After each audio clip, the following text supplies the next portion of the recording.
Hi everyone, my name is Matt Williams. I'm a tutor in politics here at the University of Oxford's Jesus College.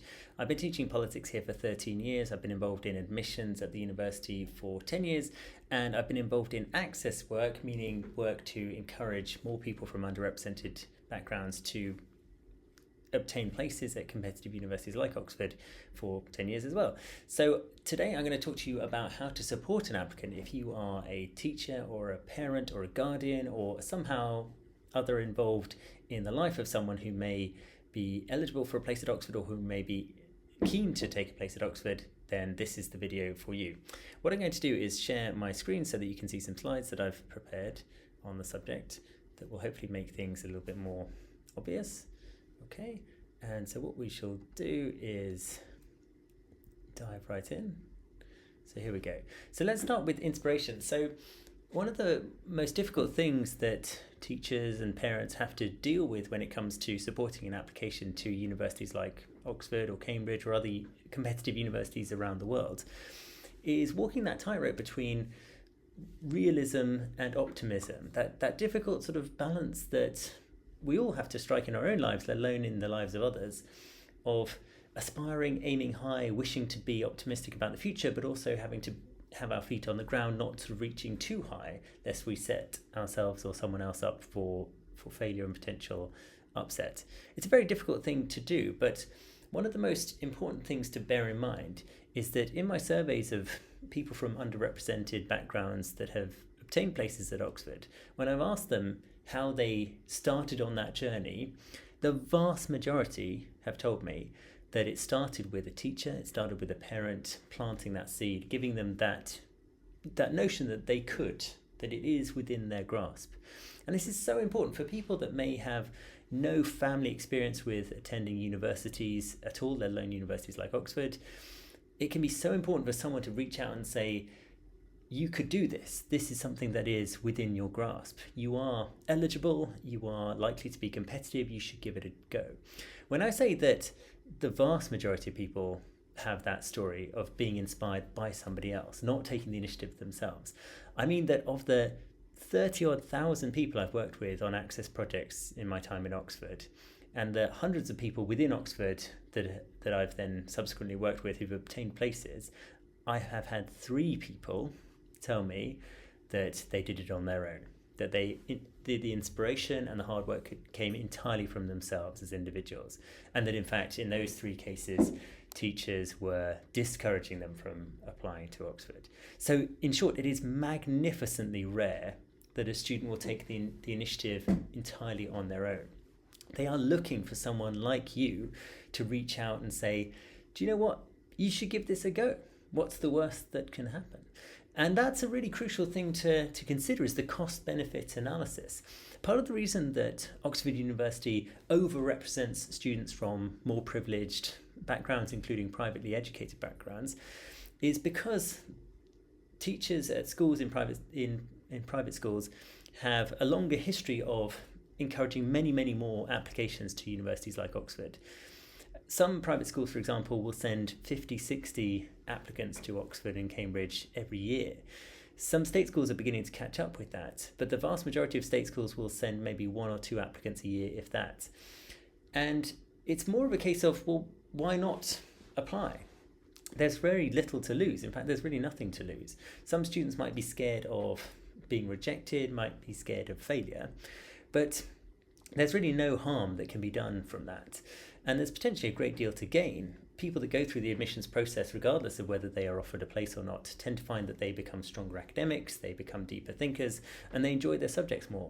And so, given the cost-benefit analysis is so stacked in favour of benefit, regardless of the outcome of the application process, my question would be, well, why not apply? Why not take the attitude of many of the private schools in the UK of, well, you might as well give it a go because there's no harm that can come of it. But the key point here is that the vast majority of people that have been successful in their applications to universities like Oxford from underrepresented backgrounds have done so through support. And so they probably are looking for a nudge from someone like you. They're probably looking for someone to say, go for it. And when it comes to walking that tightrope between optimism and realism, it's important to be absolutely clear precisely what the university is looking for. We are looking for people that meet our eligibility criteria, but that doesn't mean that they need to be perfect. They don't need to be the best young academic you have ever seen in your life. They just need to have a really fierce passion for their subject. They need to have good grades at schools, but they don't need to be perfect. So if you know someone like that, why not suggest the idea to them? It could change their lives, and it's really important for us to be upfront about how much of an impact teachers and parents can have in the whole process. Okay, and ultimately then they can come and see us, and they can find out for themselves. So once that seed has been planted, we then find that the students start to take an interest themselves. They come along to open days, they come and visit us in places like this at Jesus College. They meet people like me and my student ambassadors and my colleagues. They realise that we're not scary monsters, that we just want to get the best students, and we know that talent is equally distributed throughout society, but some aspects of some parts of society are not well represented, and that's a huge problem that we are trying to fix. So once you've planted that seed, it's such a crucial step of the process, then the students, we find, tend to take the initiative themselves and tend to start to investigate on their own. Okay, so what about the specifics of how you can support applicants? Well, to my mind, there are 3 Ps, and I'll go through them in order from least to most bizarre. Okay, so the least bizarre is practical support, and that's pretty obvious, that the students need to practice. To obtain a place at universities like Oxford and Cambridge takes commitment. It doesn't take being a natural born genius. I mean, we're not even sure what that would mean, but be careful of notions like high IQ, because actually the degrees that we offer at Oxford and Cambridge are usually more narrow in their skill set than the IQ test. So sometimes, for example, people may not be terribly good at maths, but could be an absolutely brilliant history student. So be careful with this notion of someone having a generalist intelligence. We're not looking for that. We're looking for quite specialized forms of intelligence. So you are looking for someone that is committed, really. That's the fundamental germ that we're looking for in someone that's going to become a fantastic Oxford student. And then they can practice. So we don't have students at Oxford that have waltzed in having done no work. I mean, it happens, but it's incredibly rare, like really incredibly rare.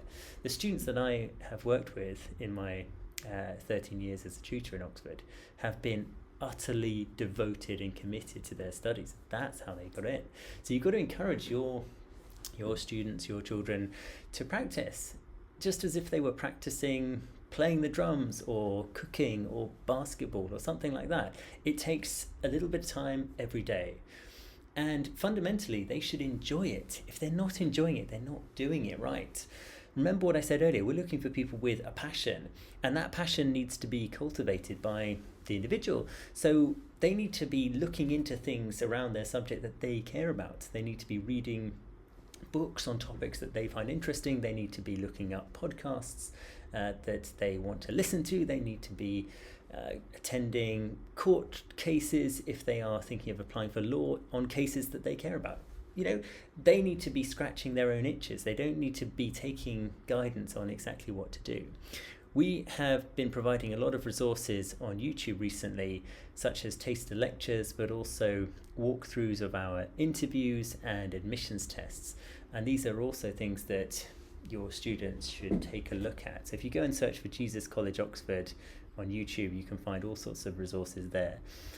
And we would suggest that the students mark out about, depending on the year that they're in, but if, let's say, you have a student in year 12, so they are thinking of applying to universities at the start of year 13, they should be carving out somewhere in the region of 20 or so minutes a day to practice applying to a university like Oxford. So practicing for the admissions test, doing some reading around their subject, doing some thinking, just sitting around thinking, going for a walk and thinking. That sort of practice does make perfect and does make the difference. Our admissions tests, for example, tend to be amongst the best predictors of success in Oxford admissions. And so someone that has gone through all of the past papers will do better than someone that hasn't. And if you have a decent enough amount of time, a small amount of practice every day will make someone highly competitive in those regards. But one of the biggest mistakes that lots of people make is that they assume that, well, Oxford and Cambridge are just looking for geniuses. I don't have a high enough IQ, I'm not a genius, therefore I won't be competitive. But no, as I've explained, IQ is not a good predictor of success in Oxford admissions, and commitment and practice is. So you need to help them with that practical side of things. So that's the first and most obvious P. The second P is psychological. This is also relatively obvious, and it builds on what I was saying on the last slide, that a lot of students are highly insecure when applying to universities like Oxford and Cambridge. It's not the case that your average Oxford student struts around like they own the place and that they know everything and they're terribly sort of confident. No, it's generally speaking the opposite. Most Oxford students are quite insecure about what they know. They are fairly, they downplay their abilities. That's the more normal approach. They're also therefore likely to say no to themselves. So they're quite easily dissuaded from pursuing something that could be quite difficult because they're worried about the consequences. This will all be familiar. If you're a school teacher, this will sound very familiar, I'm sure. And so there needs to be a little bit of reassurance to these people that it is the case that they have the capabilities. Vastly more people have the capabilities of getting into Oxford than apply. But it's that first P, it's that practical commitment, it's that chipping away at the practice and getting better at it that most people don't do. So we need to reassure people that you don't need to be a natural born genius. I'm not even sure such a thing exists. You just need to be the sort of person that's willing to commit more than someone else will commit, and that's what will make the difference. And so just reassuring your students that this is all completely doable and that they can work on just practicing these skills will be very important. And part of the reason that this is important is because the admissions process for Oxford and Cambridge is a bit longer than for most other universities. It takes about 4 months all told, from submitting an application form in October to finding out the result in January. And throughout that whole process, it can be very tempting to just give up, and it can be tempting to decide for yourself that you're not good enough. And that's at the point when we need teachers and we need parents and we need siblings to come in and say, no, look, you're really passionate about your subject, you've done lots of practice, you are good enough, you just need to keep going. Okay, so I think the psychological support is very important. Finally, the final P, and this is perhaps the most bizarre, as mentioned, is physiological. Now, of course, this isn't your responsibility, the health of your students, but this is just something that is worth reminding your students, which is that when we make admissions decisions at Oxford, what we don't see is a vast gulf between the people that we admit and the people that we don't admit. It comes down to absolutely razor-thin margins. And it tends to be those people that have practiced a little bit more that will be admitted. And what helps people practice more? Well, it's the psychological commitment that I've already mentioned, but it's also physiology. Now, what do I mean by that? Well, of course, we can talk about diet as being important, but most of the people that are applying to Oxford are teenagers, so they've got pretty robust physiology, so they can deal with pretty much anything that they put inside their bodies. But probably the most important aspects of physiology that I'm referring to are hydration and sleep. We've looked into this, and the way that teenagers treat their bodies with regards to hydration is pretty dire. And if they are dehydrating themselves, then of course that's just making all of their organs work less efficiently. But sleep is the thing I'd really like to emphasize. If your students are going through quite a straining process, they're going through their A-levels, they are of course trying to hold down social lives and maybe have hobbies, and they're trying to apply to competitive universities all at the same time, and as with many teenagers, they neglect some of the essentials. They stop sweating the small stuff and they forget how important it is to sleep for 7 or 8 hours per night at the same times. And that just degrades everything. That makes everything worse. It degrades their mental health, it degrades their academic performance, and crucially, it degrades their endurance. Now, part of the way that we test students in admissions tests at Oxford is that they are tests of endurance. They see how quickly you can maintain your form or lose it. So some of our admissions tests, for example, will ask you to answer, say, 50 multiple choice questions within an hour or an hour and a half. It's very tightly packed, and although the questions on their own are not particularly difficult, it's doing all of them in a row that's difficult. And we're looking to see who can maintain their form across that time. And sleep is probably one of the most important things to make sure that someone's well prepared. So those are the 3 Ps. If you can support your applicant in these, then they will be highly competitive. Practical experience, giving them 20 or so minutes a day for about a year before applying would be absolutely ideal. Psychological support and physiological tips, and in particular focusing on sleep. And don't forget all of the resources that we have available online. We want to make this process as accessible as possible, so do please go to Jesus College Oxford on YouTube for extra support in that regard. Okay, now what does competitiveness look like? Now this is a crucial question again when it comes to working out how to manage the expectations of your students. When I look at a lot of applications, which are the ones that stand out to me as really competitive and which are the ones that seem somewhat less competitive? Well, what I'm not just looking at is perfect grades. Okay, you don't require perfect grades. In fact, if you go on our website, which is ox.ac.uk, you can see all of the admissions requirements for our courses. And you'll notice that for most of our degrees, we require 3 A's at A-level. We sometimes need an A star. Sometimes, very rarely, we need 2 A stars. But what we don't need is 4 A levels, and what we absolutely don't need is straight A stars at A level. We also don't have a particular tariff for GCSEs, a particular cutoff. So we actually are not looking for completely perfect school results. And to be frank, I'm not sure I would know what perfect school results would look like anyway, even if someone did have, let's say, 5 A stars at A level and nothing but 9s at GCSE, or nothing but A stars at GCSE. So we must be careful. If you don't have a student with that sort of grade profile, that absolutely doesn't rule them out at all.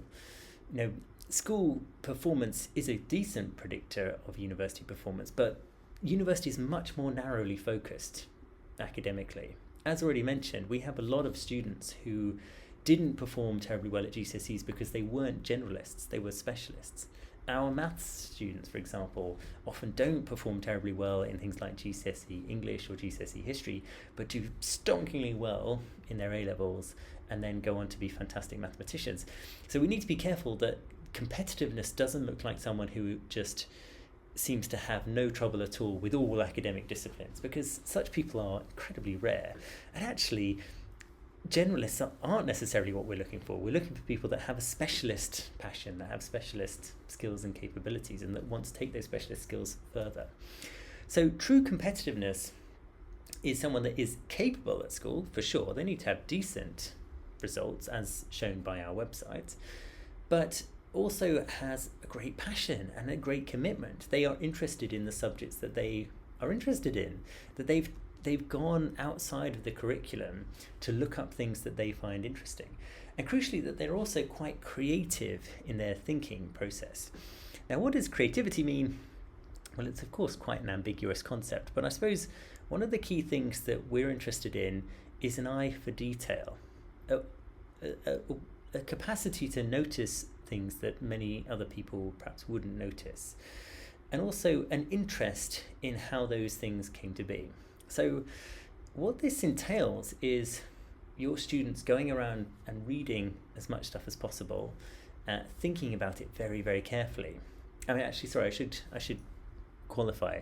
They shouldn't read as much as possible. They should read what they find interesting. They should read at the right level, so the sort of things that undergraduate students would be expected to read, and they should think about it.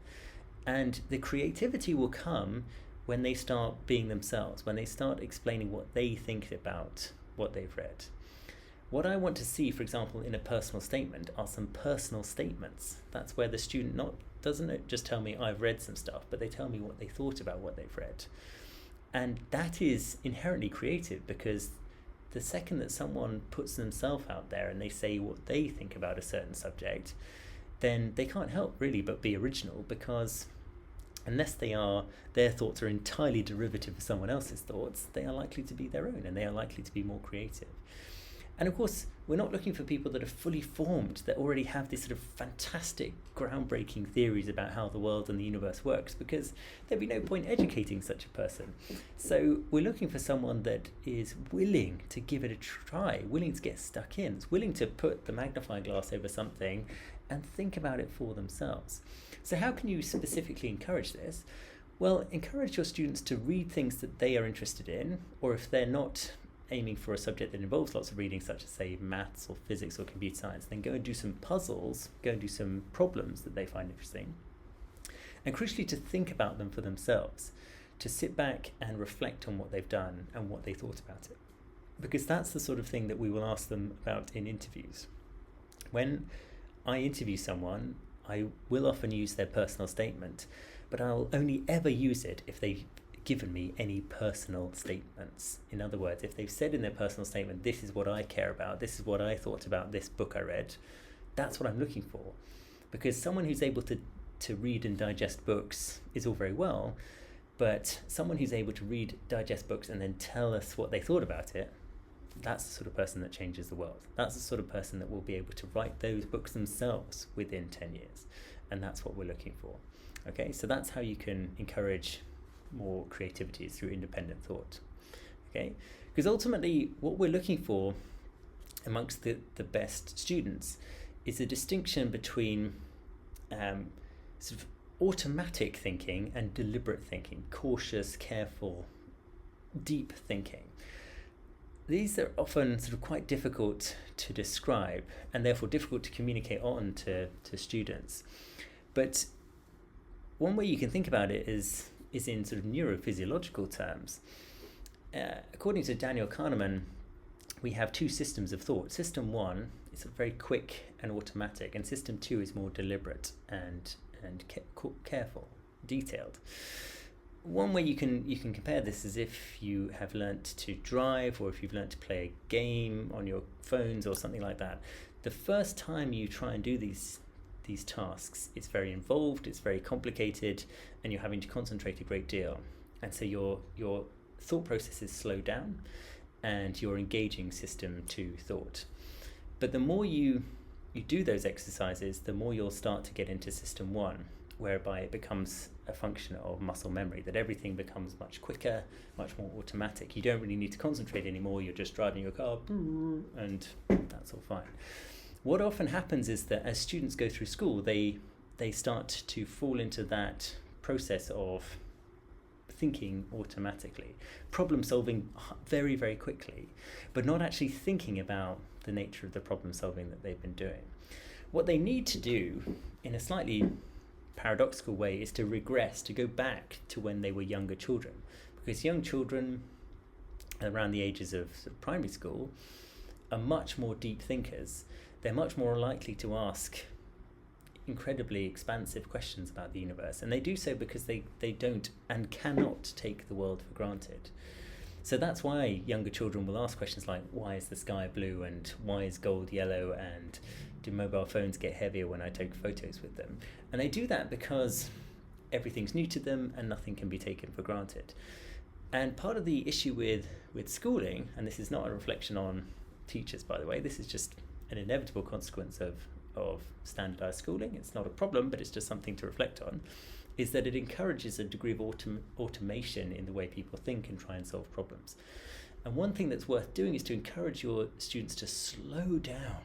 Okay, what we're not looking for at Oxford is people that are, very, very quick solvers of problems. In my interviews, I don't have a stopwatch and I look at it and sort of say, right, well, you haven't solved the problem in 20 seconds, therefore you're out. No, what I'm looking for is someone who is going to be thoughtful, deliberate, is going to put that magnifying glass over the problem I've shown them, and they're going to think about it very deeply. Let me give you an example. Past Oxford interview question for politics is as follows: is violence always political? Now, what someone might automatically do is to reach for a dictionary definition of, say, violence and politics, and therefore they'll be thinking in quite a derivative manner. They might sort of automatically jump to the conclusion, well, of course not. How could violence always be political? They'll just sort of quickly try and resolve it and tie it up in a bow. A more sort of cautious, deliberative, slow thinker would actually sort of untangle the question a bit and say, well, what is violence and what is political? I think violence is this. I think violence is diminishing someone's autonomy. And I think something is political if it has something to do with power.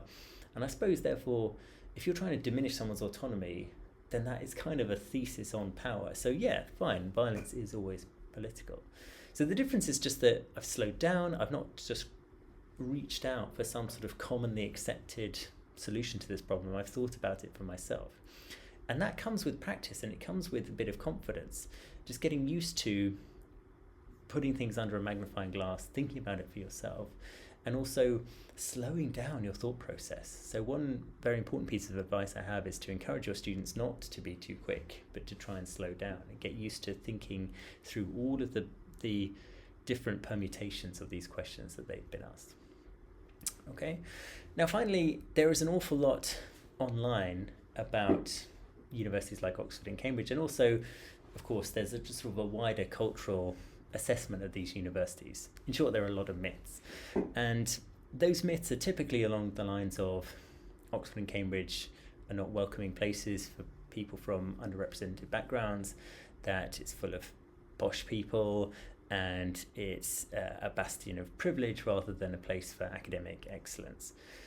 I mean, I can see where those criticisms come from, and I think historically they were well-founded, but they really are not anymore.